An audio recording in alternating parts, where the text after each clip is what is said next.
Hello and welcome to Wrestling with Anime. I'm Paul, And I'm Dave. and this week we are discussing Sakamoto Days, the first four episodes, and AEW New Japan Forbidden Door 2025. So we're going to start with Sakamoto Days. Dave gave me this. I watched the first four episodes. Okay, so basic premise: this dude Taro Sakamoto was a super feared hitman in the in the underworld, and was like ridiculously good at killing people. But he meets what's her name?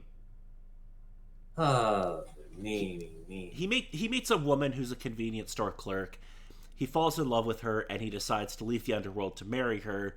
And now they run a convenience store, and they have, I think, two daughters, or is it one daughter? No, just the one daughter. Just the one. Okay. So they run this convenience store, and he's now overweight. And in the first episode, we meet this clairvoyant hitman named Shin something, who tracks down Sakamoto, having been ordered to either return him to the underworld or kill him. Shin attacks Sakamoto, but realizes that despite Sakamoto's weight gain, he's still as sharp as ever. Sakamoto defeats him, but spares his life, letting him go after treating him to a family meal. Because we don't find out in this episode, but we find out in subsequent episodes that Sakamoto's wife has made a list of family rules, and number one is you can't kill anyone. Case of all the particular stuff he did for his previous job. You don't want to deal with that when you have a family. It just makes things far more complicated. Yes, we see that Sakamoto is happy with his family life. Shin returns to the gang boss person and turns down the job. Sakamoto, who'd been secretly tracking Shin, intervenes and helps Shin defeat the gang. Afterwards, Sakamoto hires Shin to be a clerk at his store. Yeah. For like 800 yen an hour, which I was like, I don't think that's very much money. Um, I feel like that's yeah. very little. I'm gonna just see what that turns out to in Canadian here. Japanese yen, Canadian dollars, 800. 800 yen is, come on. Yeah, it's like 747 an hour. That's not legal, Sakamoto. At least not where we live. Again, also kind of depending on the system that they have over there for cost and particular things from there. Yeah.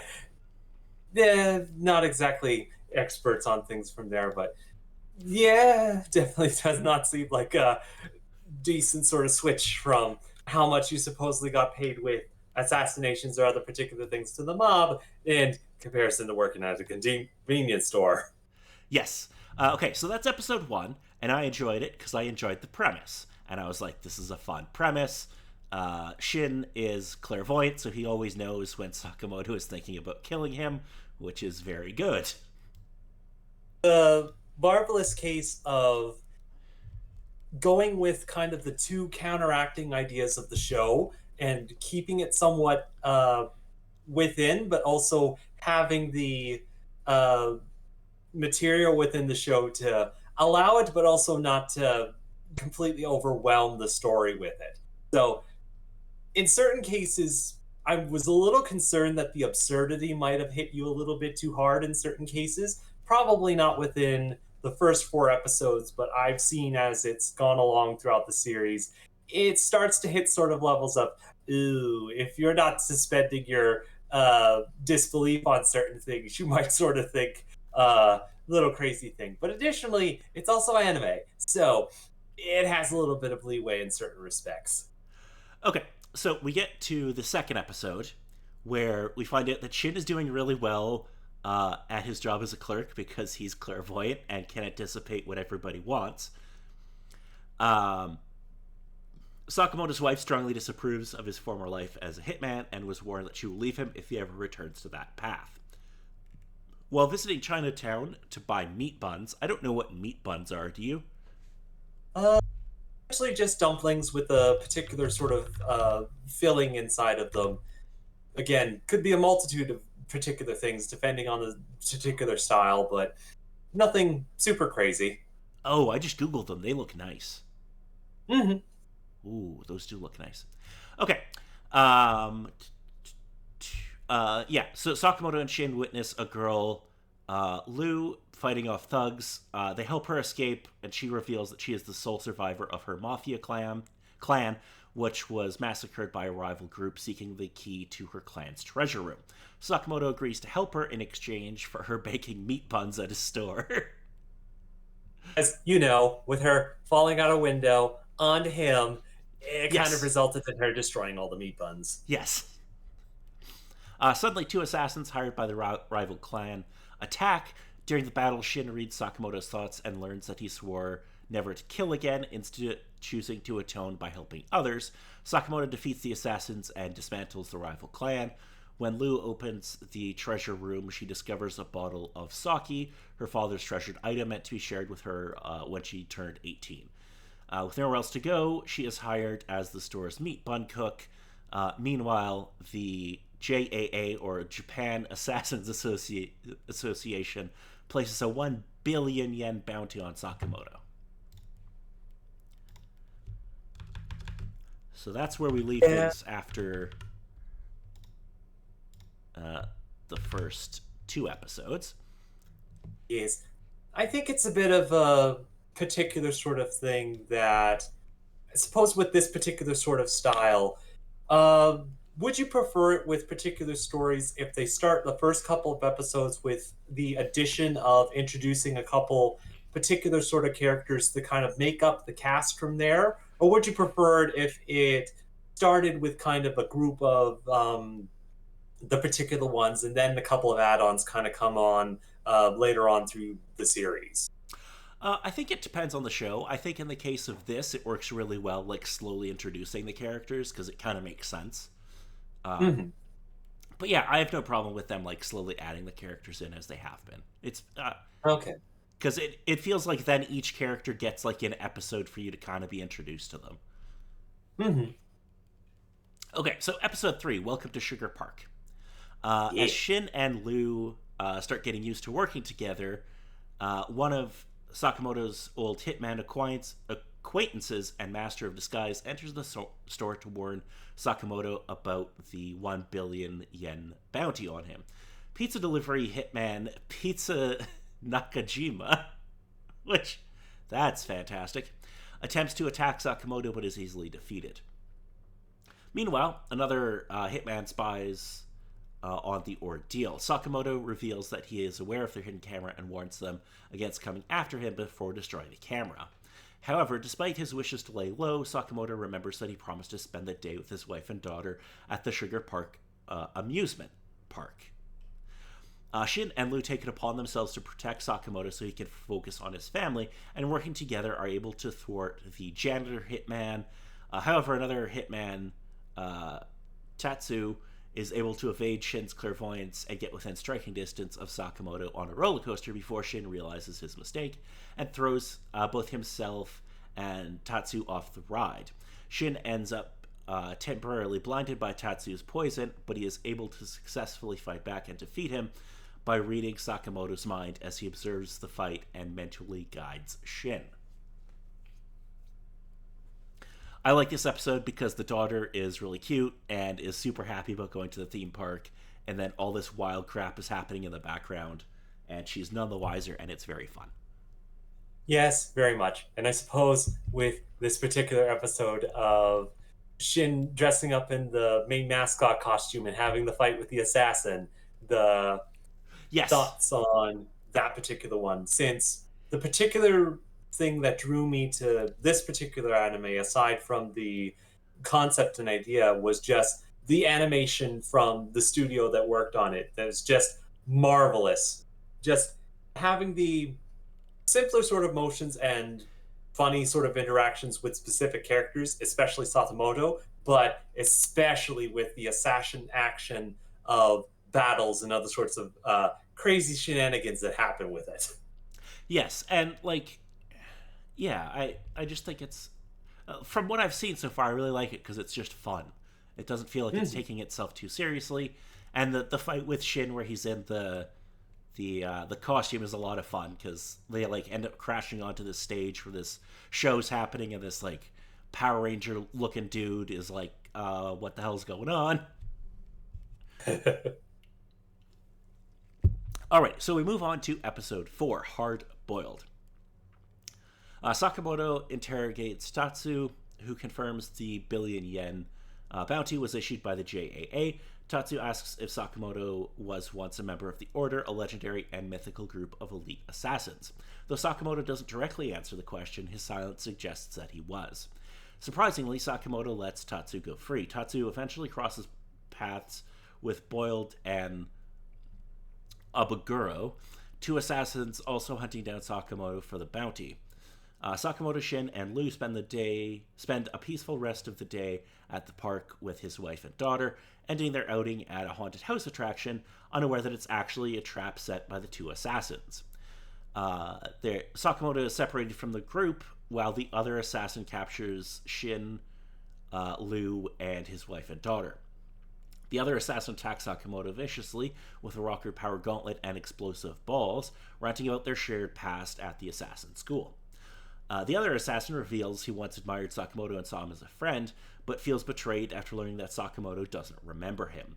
Initially overwhelmed, Sakamoto remembers this assassin named Boiled after recalling a moment where he taught him about gunpowder composition.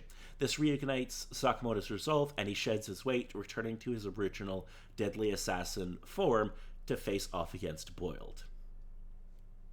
So I suppose the first particular question with this episode of when it happens, did your suspension of disbelief falter a little bit when Satomoto showed off his ability? Not really, because I was like, what? If the show was taking itself super seriously, I probably would have been like, oh, for fuck's sake. But I'm like, it's not. It's playing itself as a comedy. So I'm like, Hmm. yeah, whatever. Why not give him wacky powers like that? Hmm. Because it's one of the particular things that, especially once they start with it, they mess around with it a little bit before they kind of settle back into a familiar norm. Okay, yeah, I had no problem with it. I was like, okay, like whatever. This isn't obviously taking itself super seriously. I'm fine to go along with this ride. Like, yeah, that's fine. Hmm. Hmm. That didn't I bother think me. the other particular thing is with the couple other particular assassins within this one that from the previous assassin from the other episode and just the ideas that they've been messing with and the character thoughts that some of them kind of had. What's your thoughts on the boiled assassin? Which one is he? He is the gentleman that fights off with Satomoto and has concerns that they used to be friends in assassin school and he used to be cool, but now he's not cool. Um, I mean, I like the design because he looks kind of just like a '90s slacker. Hmm. But like you know, um, And I yeah. think it's a bit of a case, especially with this episode, that they kind of had to split it into two parts with how long it was. And especially within the next episode, they discuss a little bit more about the character and give him one or two moments that's like, okay, I can sort of see with it. The assassin that's trying to kill me still has a good hardened way. Oh, that's interesting. So I just read on the Sakamoto Days wiki that his design is inspired by Leon from Leon the Professional, and that makes a Mhm. ton of sense. Have you seen Leon the Professional? Not that I can specifically recall, no. Okay, it's a great movie. If you ever get a chance, you should watch it. Yeah, Um, another thing to add to the list. yes, it's about a hitman who's played by Jean Reno, who takes a young Natalie Portman under his wing and teaches her how to be a hitman. But she's like Okay, the 10. concept somewhat rings a bell. So maybe you've heard about it in the quick scenes or through a trailer maybe, but not sure if I've seen the whole movie. Yeah, it's really good, and I highly recommend it. Anyway, Hmm. I think that's it for Sakamoto Days. I enjoyed it quite a bit, and I will probably watch a bunch more of it because it was fun. Hmm. Definitely with the episodes that I've managed to run through so far, it's been a case that it started a couple of months back, around in May or so. Yeah. I believe if the time was right, around that time, but only watched so much with the episodes premiering in Japan and going up to a certain point, and then having a bit of a layoff period before they've been starting up again. Yeah, apparently the last episode of this season comes out on September 9th, so they're just wrapping up this season this week. Hmm. So yeah, yeah, it was fun. I enjoyed it. It's definitely nice to hear that you're intrigued with particular animes that I throw at you with certain things. Though, when I first heard the concept, it's like, nah, I wouldn't be surprised if Paul heard about this that he wouldn't be interested. Yeah, no, I quite enjoyed it. Alrighty, so let us move on to AEW New Japan Pro Wrestling Forbidden Door 2025, which takes place at the O2 Arena in London. We also have CMLL and Stardom, and as well as Rev Pro represented at this event. So it's a big bring together a whole bunch of different wrestling companies and have some good wrestles. Yes. So we start off the main show with a tag team match. We have Adam Copeland and Christian Cage against Killswitch and Kip Sabian because Nick Wayne was injured. I believe he had like a foot injury and couldn't make it, unfortunately. So what did you think of this match, Mr. David? Well, it's a particular one. Again, with running through the show, but not exactly double checking on facts or seeing the time period from this show, from the last show that you showed me the last time we talked, that there's been some stuff that's been going on with, I believe it was Adam Copeland, Yeah, that's he's supposedly been causing issue and uh, having a particular bit of a storyline, and it comes through a little bit with his tag team partner. Uh, they're both there and they work fairly well together, but it's still kind of cases of Adam doesn't exactly want to mess things up in certain sort of cases and have the occasional tag out moments. It's like, what are you doing? And it's like, works fairly well within the show, but I think the saving grace in most cases was just the case of Kill Switch, with him being partnered up with the other guy that um, Kim had the beef with the two brothers and whatnot, but needed someone to partner up with. But just Kill Switch just wanted to cause havoc, and he caused havoc, and it was very entertaining when it came to it. yeah. So the Adam Copeland Christian thing has been going on for probably like a year at this point. Mm. I don't know if you're overly familiar with them, but they back in the not like late '90s, early 2000s, they were a tag team in WWF. Now they're kind of coming back together after they've kind of sort of feuded in AEW. And yes, Killswitch is great. This is only his second appearance after coming back from. I think he had some like really horrible thing, like double Is the case pneumonia of or with something. wearing the mask, or that was just part of his design? No, no, he's always had the mask. I think he like, if I remember the story correctly, his girlfriend found him like nearly unconscious in the floor of their home, and I think it ended up he had like double pneumonia or something.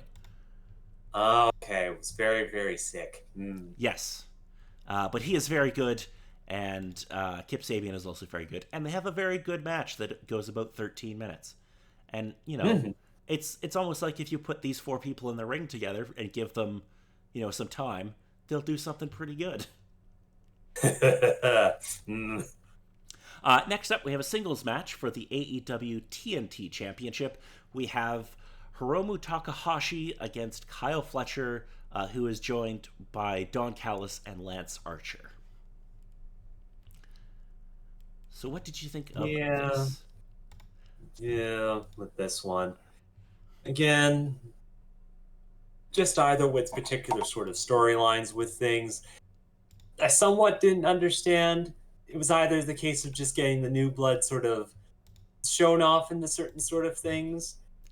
There were bits and other particular stuff that showed off within this particular sort of one, but it was a bit of a case of eh, seemed So, more like some of the newer guys going in for the match. yeah, so this one there's basically no story to other than Kyle Fletcher just kind of grabbed a microphone one week and said, "Hey, I want you to send me the best that New Japan has to challenge for my belt." That's the entire Hmm. build basically. And then they're like, "Oh yeah, Okay. Takahashi's going to be the one."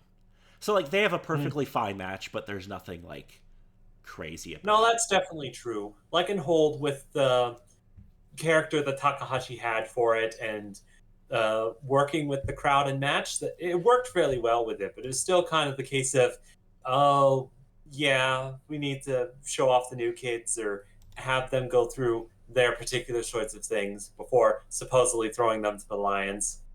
Yes. Next up is a four-way for the AEW TBS Championship, where we have Alex Windsor, Bozilla, Persephone, and Mercedes Monet. And I think Mm. Bozilla just got like 18,000 new fans after this show. Yeah, that's not too surprising. Again, it was one of the particular things that with uh, Mose, seeing her from last week's match and particular bits from there, it was good enough to see the match sort of go on, but it was pretty much a case that if it was just no particular storyline to the match, that I believe if I have it right with Brazilla, she could have taken all three of them down. She's There so wouldn't have been good. any sort of there was no contest in any sort of way from what I saw. Like even with all three of them supposedly going up against her, it wouldn't be a contest. But just with either how the match was going on or just with how they decided to go with it, it didn't really seem like it. So it just sort of turned a little bit more into the Mose, Alex Windsor, and Persephone that were fighting with that, which wasn't bad, but it was still kind of a case of you brought this one in just to sort of keep her out for a bit. What you doing? Okay, so I think part of it is that Bozilla's really green. Like she's only been in the business like 3 years or something. She isn't terribly experienced. So it's kind of like, Mm. okay, let's let her do her big spots and then kind of get her out of the ring. You know, like don't ask her to do too much because she's probably never wrestled in front of a crowd this big before. Mm. So like, I suppose. But here's hoping that you get some more of a bigger break in the future, with mm, especially with how things are sitting. absolutely, she's got a great look and she's legitimately like 6 feet tall. Meh. And yeah, she's just throwing people around and that was great. Especially somebody like Mercedes who's quite small, so like she can easily just kind of chuck her around. Hmm. And it was a bit of the case that it was interesting enough to sort of see that sort of, I wouldn't quite say David Goliath sort of fight sort of thing, since it was the case of uh, Brazilla was so green and only kept it sort of within the other three for the match. But especially with Mose's style with thing, it was still the case of her matching up the smaller person facing off against the larger person, which in certain cases worked for the match, but still kind of the case of if the rules were somewhat different, yeah, you will not stand a chance. Yeah, I really hope that they bring Bozilla in for more stuff because she has a great future. So next up, we have a singles match for the IWGP World Heavyweight Championship. Okay, these are two people I don't think you've seen before. Nigel McGuinness against Zack Sabre Jr. Yeah. No, I think it was a case of weren't two particular ones that I recognized. But it's always interesting enough to see with this one that it was more of a grappler match, and Yes. especially with I believe it was Saber Jr. that he knows what he's doing with some of the grapples in there. It's the Yes. case of, is it actually a case that you could morph a person into a pretzel? Yes, he probably could. Like, what I like about him especially is he has such a unique style. Like, nobody else wrestles like him, or very few people do. Like, because his whole thing is like, I'm not gonna jump off the top rope, I'm not gonna do anything crazy, I'm just gonna grab you and grind you into the mat, and eventually you're gonna tap out. Yeah, essentially kind of the case of, you know how most of your body works. Let's see if every one of your parts can bend in the opposite direction. Yeah, what happens if I just stomp on your elbow a few times? Yeah. Yeah. So Zack Sabre Jr. ends up defeating Nigel McGuinness and retaining his title. Nigel McGuinness, it's great to see him actually wrestling again. Um, for the little bit he still does, because he was retired for like 14 years because of I think, was it a neck injury? I think it was a neck injury or something that put him out for quite a while. But it is fun. Before the match, they show who's in it. Johnny Saint, and there's somebody else in the crowd who's another like British wrestling legend. And it's like, oh, that's kind of cool that they have these two old guys there.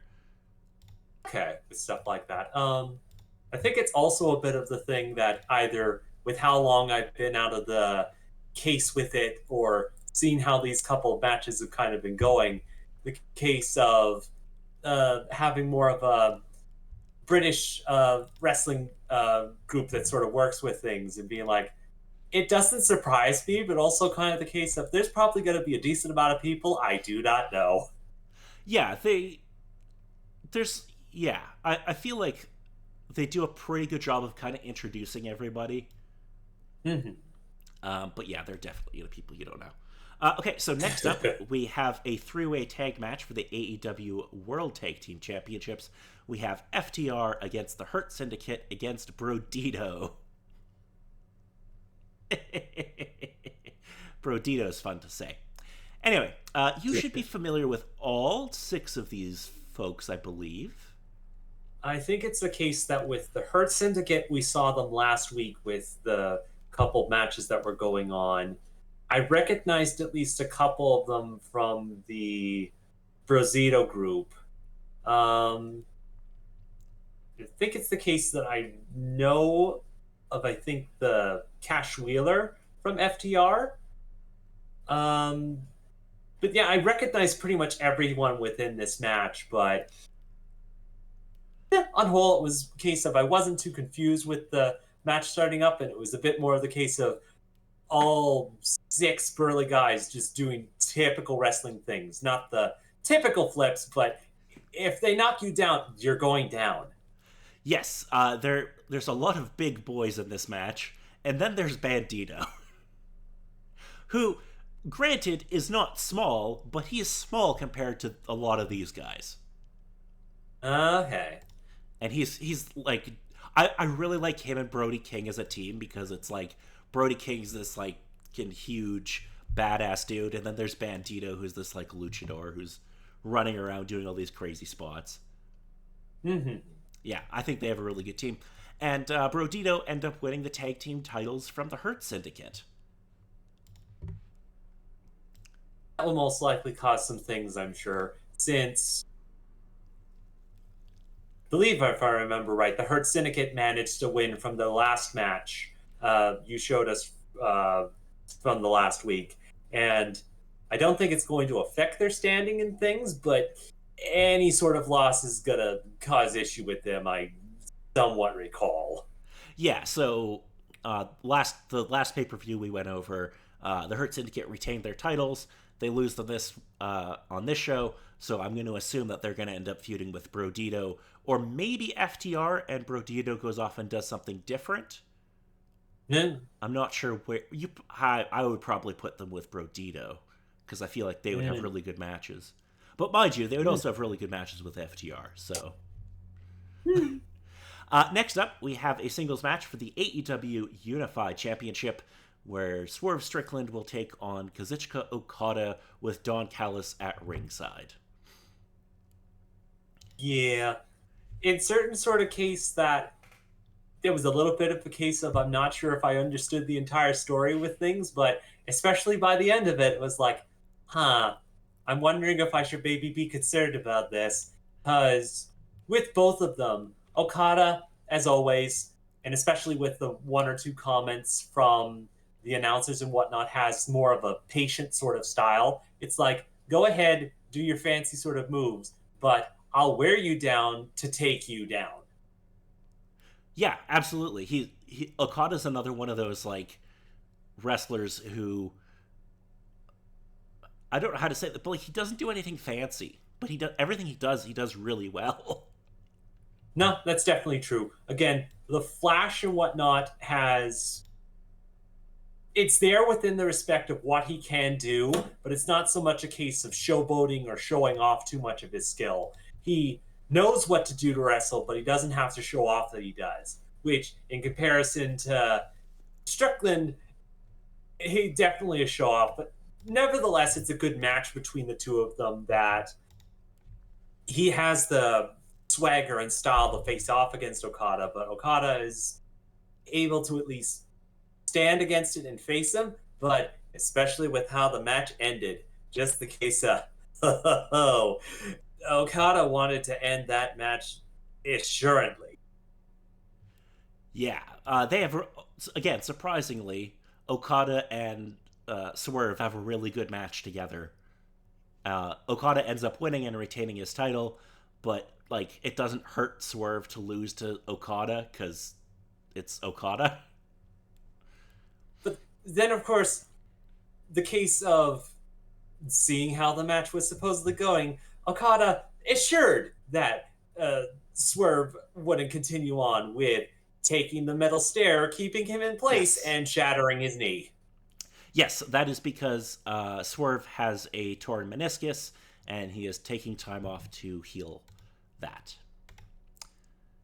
Because, Yeah, just the case of there was the Don Callis that yes. was one of the wrestling managers that Okada's in league or supposedly got in league with, and joined up with the particular crew with things. It's like, oh, oh, I supposedly might need to be concerned. Yes. So this is also where Wardlow makes his re-debut and attacks Swerve. And yeah, so Wardlow's back. And for those of you who don't know what a meniscus is, it's a piece of like kind of like cartilage in your knee. And I've had like a partial tear, and fuck, does it hurt? Yeah, I like it never. I can't imagine trying to wrestle on a torn meniscus. Yeah. Like I walked from my place to the store, and I was like, holy fuck. Yeah. Anyway, moving on to the next match, we have a singles match for the AEW Women's World Championship. Athena against Timeless Tony Storm, and Billy Starks is in Athena's corner. And this is Athena's Casino Gauntlet Championship match because she won that Gauntlet match last pay per view. So, what do we think of this Yes. episode or from this match? But this particular one, it's always good for seeing any sort of match with Timeless, facing off with particular sorts of things from there. Though, I suppose in comparison to the last week when, from the last match that it showed, with Athena has a bit more of a rougher style than the last person that she went up against. Name escaping me, but little bits of cases of some cases it seemed like Athena kind of had the hand on uh, Tony Storm, but bits of cases that I was somewhat happy that she managed to, but it's like it could have supposedly been a heck of a lot worse in some cases. Yeah, Athena's really good, and I'm like, like I understand why they didn't take the belt off Tony Storm, but I was like, if you gave it to Athena, nobody would complain because she's really fucking good. I think the only other particular thing was just, again, just with Tony Storm, her particular style with things is always marvelous, but I question how much of an annoyance it must have been for having that face paint on her face the entire match. It's like, aside from just mess and other particular sort of thing, I can't stand having particular stuff on my face. Oh yeah, It just seems like too much of a hassle. yeah, because Tony Storm comes out in this like white face paint and stuff, and oh, that's got to be a pain in the ass to wrestle into. Mm. Because you figure, because if you're wrestling, you're gonna sweat a lot, so it's got to drip down into your eyes and stuff.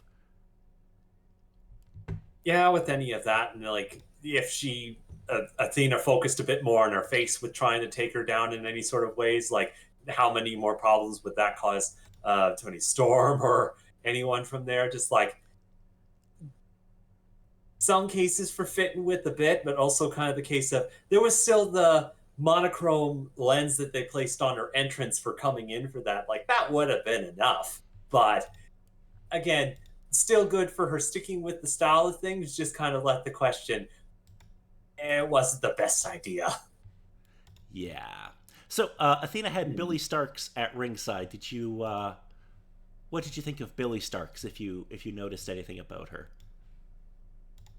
Uh, like I think without the match that watching through with it, it didn't seem like she was too much there for interference. There wasn't too much that I remember seeing her actually getting involved with Tony Storm trying to help Athena take her down, but she was definitely there for the smack talk with doing particular shout outs and other particular things to Storm. But on whole, I could somewhat understand, but also probably somewhat contended that she didn't mess too much with the match, I suppose.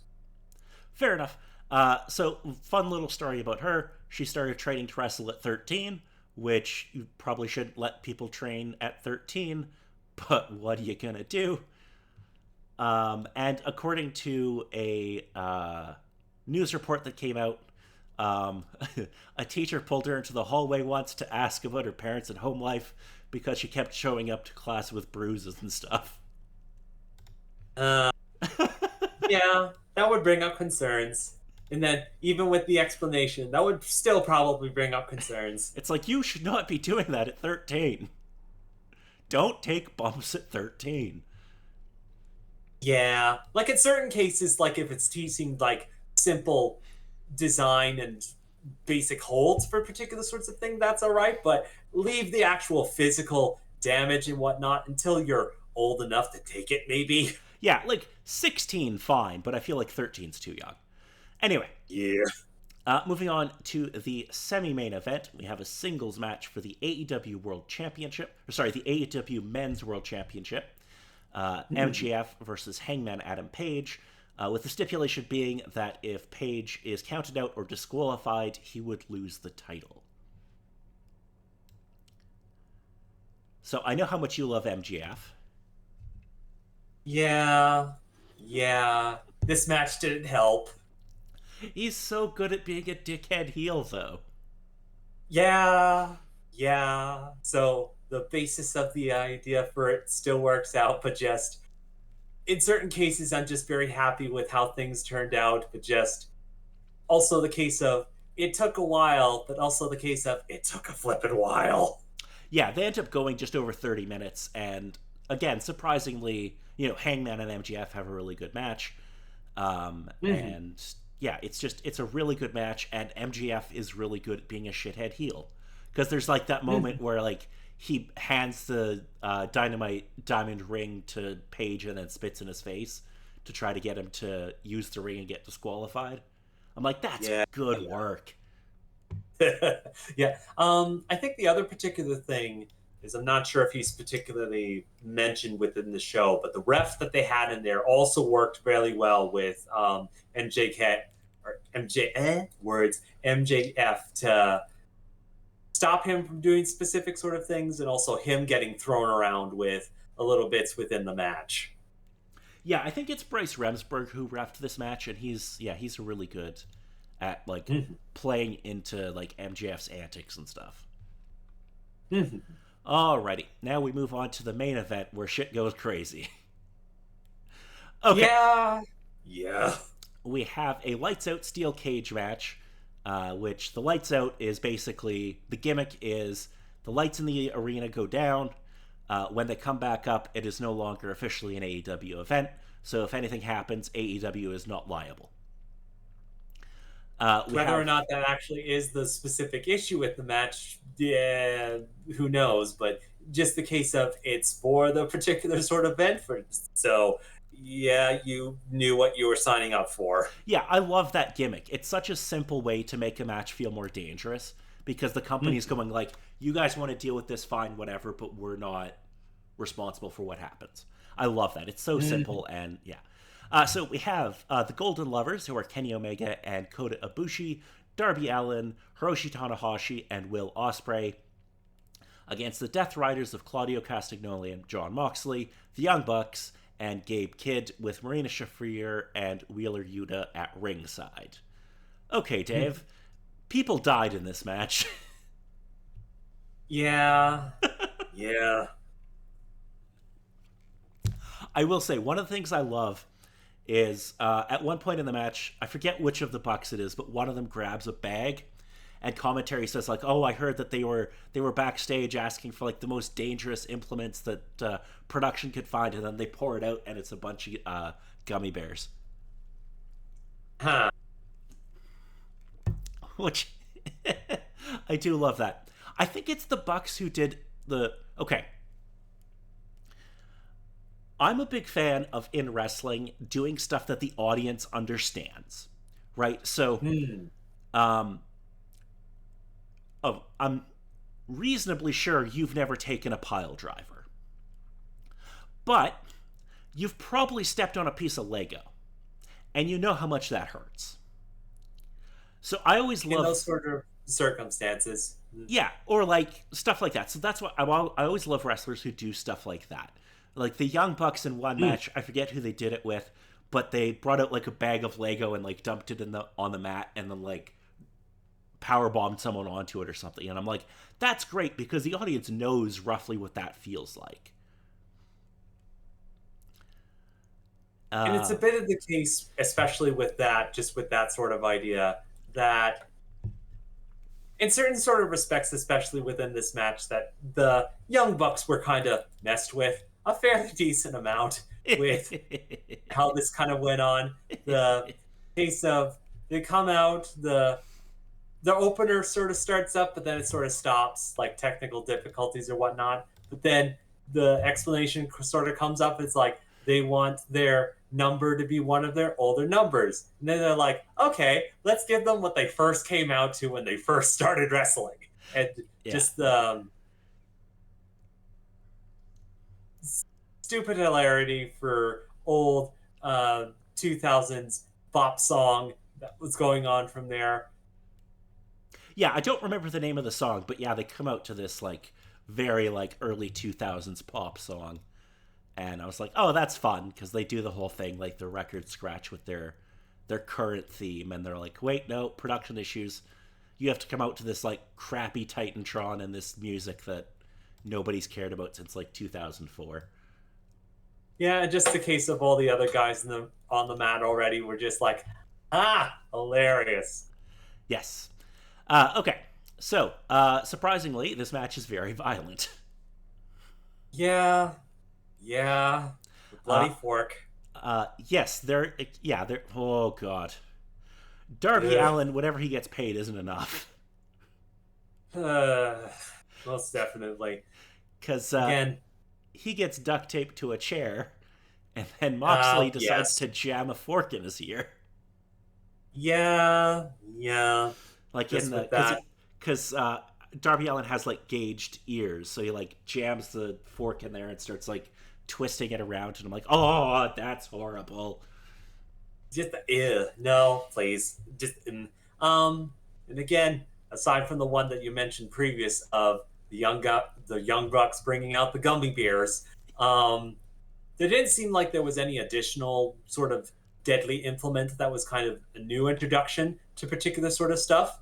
Because there were the typical chairs, tables, and other sorts of things, and tables coupled in barbed wire, which again, no rules, so it makes somewhat sense, but also decent that there wasn't anything either additionally ridiculous or other particular sorts of things that I've seen in other kind of death matches in the past. Like nobody bothered to bring out the sledgehammer. Yeah, nobody brought out a weed whacker. Don't ask. Um, Yeah. yeah, they don't really have a bunch of crazy weapons in this. Like the fork is probably the craziest thing, I guess, or the table with barbed wire. One of the I don't know which one you would consider crazier. Mhm. But yeah, there's nothing super crazy, but they use everything that they have really well. Darby Mhm. Allin ends up doing a coffin drop off the top of the cage with Gabe Kidd on his back through like 4 tables, which, fuck. Great bump, but like, that's gotta suck to take. Yeah, like I don't think there's much anything that kind of can prepare you for that. No, the one thing is, like, at least with that, he's got like the tables to go through, and he's got Gabe Kidd there to kind of help break his fall. But yeah, that's nobody's coming away from that feeling good. So the match ends with the Golden Lovers winning. They let Hiroshi Tanahashi get the win off of the high fly flow, which is nice because it's the last time he'll wrestle in the UK because he is retiring in like 3 months or 4 months. But then after the match, Ospreay is in the ring and is soaking in the adulation of his home country crowd, and the copyright notice goes up on the screen, and everybody assumes that the show is over, except it's not. Yeah, it's kind of the case of this match was already kind of finished up when it started. It's kind of the case of anything could happen, people, and oh boy, thing happens. Yes. So the Bucks and the Death Riders and Gabe Kidd and Marina Shafir and Wheeler Yuta all basically rush the ring and beat the piss out of Ospreay. Um, Moxley gives him like 5 or 6 Death Riders in a row. They also Pillmanize his neck. They do a bunch of shit to him. Um, I know Samoa Joe comes running out and he's screaming that somebody better raise the fucking cage. Yeah, kind of the case of they managed in, but everyone else has kind of been on the other side of the cage, and they're having an issue trying to get back in to help the Osprey out. But just the ooh, just ooh. Yeah, You they can beat the understand that this isn't my first rodeo with things, but still a case of it was brutal. they beat the piss out of Osprey, and I'm just saying if Samoa Joe was yelling at me to raise the fucking cage, I would make sure that that cage was fucking rising quick. Mm. So yeah, Osprey ends up getting. Well, we don't see it, but they or get the put him on a backboard and give him the collar and take him out of the building because he has to go get neck surgery, and this was the way to write him out of the show. Mm. Hopefully, his neck surgery isn't too serious and he'll only be out for a couple of months, but it could be worse. So, Yeah, fingers crossed that yeah, he's okay because he's really fucking good and he's such a good yeah. babyface. He's one of those guys that I'm like, that's look. If I was head of creative in AEW, I'd be like, that's our guy. Like that will push him to the moon because he's got he's one of those guys that I'm like, he can appeal to a huge like spectrum of people Mm. because like he's got like the really flashy move set that like kids will enjoy and casual fans will enjoy. He's good enough on the microphone that like that's not really a concern, and he's got a lot better. But he's Mm. also like a really good wrestler, so like wrestling nerds like me will be like, oh yeah, we don't mind you pushing this guy. Okay. In comparison to like particular ones in the past that start out babyface and they hardly know what they're doing and particular routes it kind of takes with things. Yeah, it's like because Osprey, I think the difference is like Osprey being a babyface never feels forced. Hmm. Because like he seems like just a genuinely really lovely guy, and you're Mm-hmm. like, oh, I like this guy. Like he just seems like a good dude. Whereas like, well, I'll use the example of like Roman Reigns in WWE when they were initially pushing him. The problem was they didn't let Roman be himself. Vince decided, no, I'm gonna write all of his promos. So he was saying shit that I'm like, well, why is Roman Reigns saying a phrase like suffering succotash? Like, it's not Mm-hmm. 1954. Why is he talking like this? Where Osprey just Yeah. goes out and delivers a promo and it sounds like how a normal person talks. Yeah, so what did you think of the show overall, Dave? I think on whole, especially from the last time that we chatted, from the last show you got me, it was definitely nicer that it was a little bit shorter. Yes. That in comparison with the couple matches that they had from the last show going into this one, that it was a little bit more contained, a bit more well presented from there, but still a decent amount of things happened, and most everything sort of went smoothly along. And for the couple particular people, hopefully they recover well and there's not too many other complications that happen for them. Yeah. Um, but now, on whole, I think it's the case of things fit fairly well, and I'm only kind of sitting with the concern of with the Okada and Swerve match that hopefully the supposed group that's under the Donald Chalis manager group, there's most likely some shit that's going to happen with them, but hopefully it's not going to be too bad. But again, we'll most likely just have to wait and see. Yes, the Don Callis family has been going for a while, and Don Callis is brilliant at what he does. Uh, Whether or not that's within the good or the bad sense, we'll have to see. oh no, he's an utter dickhead, but he's really good at being a dickhead on TV. Mm-hmm. Um, I think the other particular thing was they were mentioning advertising shows that were happening later on this year, around in December. But that seemed just with the English wrestling companies that was supposedly happening. So I'm not exactly sure if that's going to be the exact next show that was happening, but that was another particular thing that they were advertising. Yeah, so they're going back to the UK in December for two shows. I think it was like the 13th and 16th or something. But their next pay per Mm. view is September 20th in Toronto. Mm. Yes. It will be their first pay per view to stream on HBO Max, which doesn't affect us because we don't get HBO Max in Canada. Yeah, yeah. But yeah, Because again, I know of it, but it's the case of never bothered to really look and see what sort of things they have on file for that particular stream site. yeah, well, we can't access it here unless you do a little sneaky sneaky. Yeah, yeah. But yeah, I thought this was a fun show, and this one at least isn't super like storyline heavy. Like there's a couple of matches that are, but I feel like pretty much if you sit down and watch this, you can follow along pretty easily. Hmm. Yeah. Alrighty, Mr. David. So I think that's about it for this time, unless you have something else to add. I think on whole, I think might just be the case of keeping an eye out for anything else anime wise to pass off to you and yeah, see how things sort of go on for the future. Alrighty. Well, in that case, I've been Paul. And I've been Dave.